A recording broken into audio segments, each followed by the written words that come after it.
We have had beautiful presentations from different people, from different countries about different issues, but all related to the future of humanity. We live in the most exciting times. This is the best time to be alive. And I want you to feel the same, to have this joy of life. And now we have the pleasure to present one of the youngest people here. He just turned 21 years old. He was born in 2000. That means he is in between the last millennium and the new millennium, between the last century and the new century. He's a Palestinian who was born in Jerusalem. And he grew up in Gaza Strip, so he knows the situation in the Middle East, the intersection between Islam, Judaism, and Christianity. Also, he speaks Arabic, French, and English, so he has a lot of cultural background. He's doing now a Bachelor's of Arts in California, in the University of California, San Diego, where he flew from.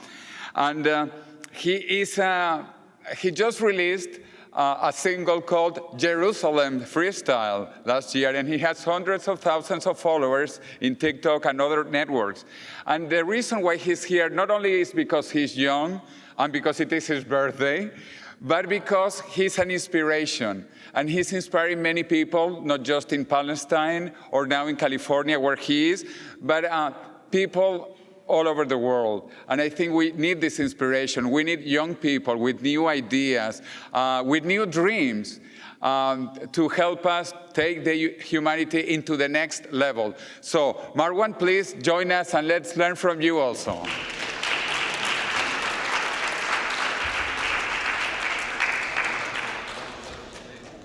Thank you so much. Hello, everyone. Can you hear me? All right. Everyone.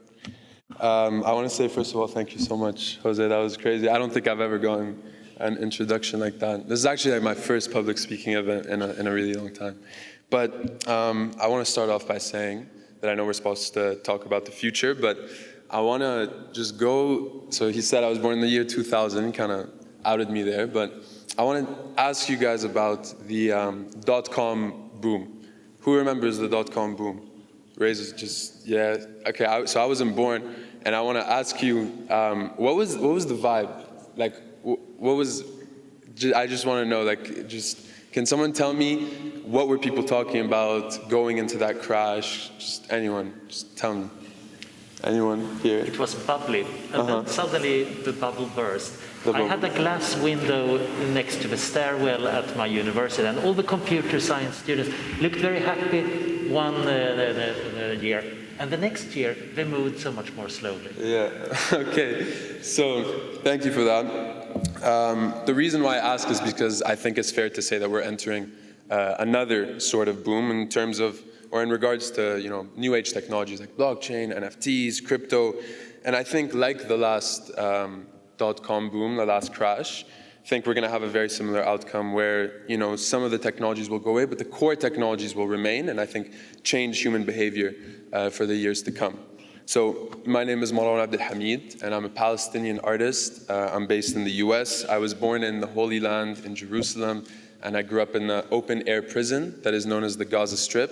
I don't know how familiar you guys are with the situation in Palestine, but it's not very good, and it's one of the reasons why I'm here today, because through my music, I've been able to talk about the oppression that Palestinians face daily and the occupation that my people have gone through for over 70 years. And today, I'm here to talk about the future of music, because I'm an artist and I release music and people like my stuff.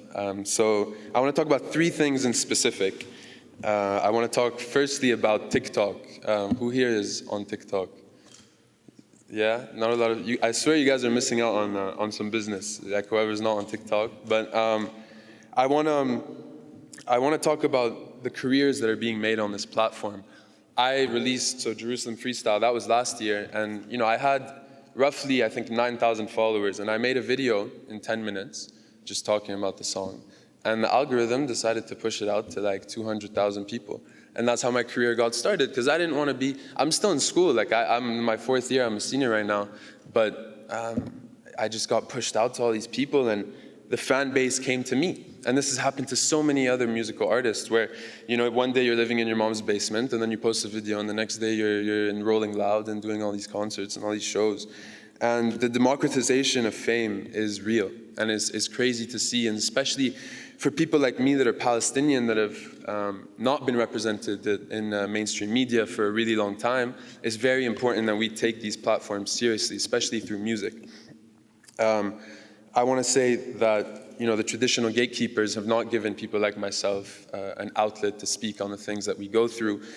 And it's crazy that TikTok exists because no one is telling me, oh, don't be political, like don't talk about this, don't talk about that, you're not gonna. No, it's just me, my phone, and my fans. Like that's literally it. And it allows me to go direct to consumer and bypass the traditional gatekeepers. And I want to talk about these gatekeepers. Who knows how the music industry works? Does anyone know, like record labels, record contracts? Can anyone describe it to me, how like a record deal works? Anyone? No? Okay, okay, I'll describe it to you guys. I guess the talk about transcending knowledge yesterday. It's okay though. So basically, they come to you, they're like, oh, $1 million, we're gonna give you $1 million. But they don't actually give you $1 million. It's a loan, right? They loan you $1 million and you have to pay it back. So it's basically a high interest loan. And they take 85% of everything that you make. It's usually called a 360 deal. And you're in debt to these labels. You can't make money. Monetization is a really big problem for musicians, right? And you're trapped in this cycle of, oh, I need to repay, because it's very, very hard to make money in the music industry now, especially because streaming, it gives us, let's say I make $1 million streams on a song. Do you know how much that pays out to? Anyone? It's $4,000. That's like two months of minimum wage in the US for 1 million streams. That's where NFTs come in, which is super interesting.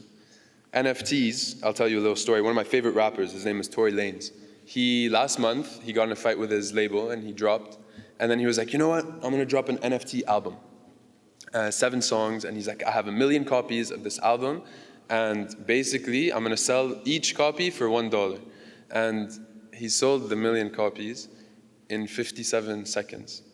Which is, that's kind of insane. He made $1 million in less than a minute, this guy. What a G.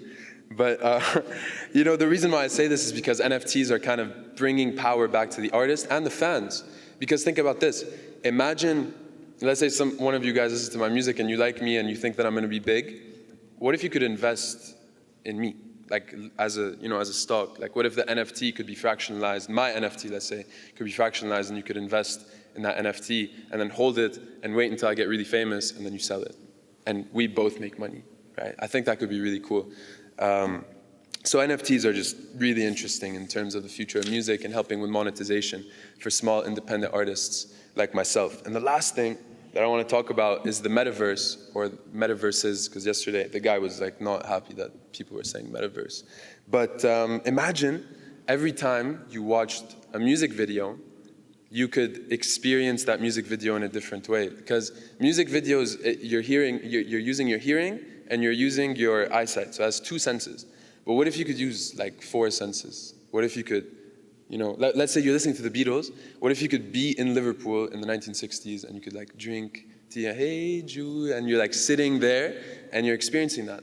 I think it's a reality, right? I think we'll be able to watch these things and experience them, because 50 years ago, it was impossible to think that, we'd be, I wasn't born, but I'm sure that some of you will say that this is true. It's inconceivable to think that you'll be able to speak to someone on the other side of the world and see them in real time and hear them in real time. So what I want to say is also 50 years ago, all that people knew about Palestinians was that we were terrorists and we just wanted to kill Jews, right? We had no mainstream coverage, and in the US we were demonized. There's actually more than 100 Hollywood movies that talk about Palestinians as terrorists and as these savages, and here I am. I'm a Palestinian. Like this is a Palestinian. So I hope that in the next 50 years, some of you will listen to my music, and hopefully you'll be able to come visit me in the Holy Land in Jerusalem. And thank you very much for this.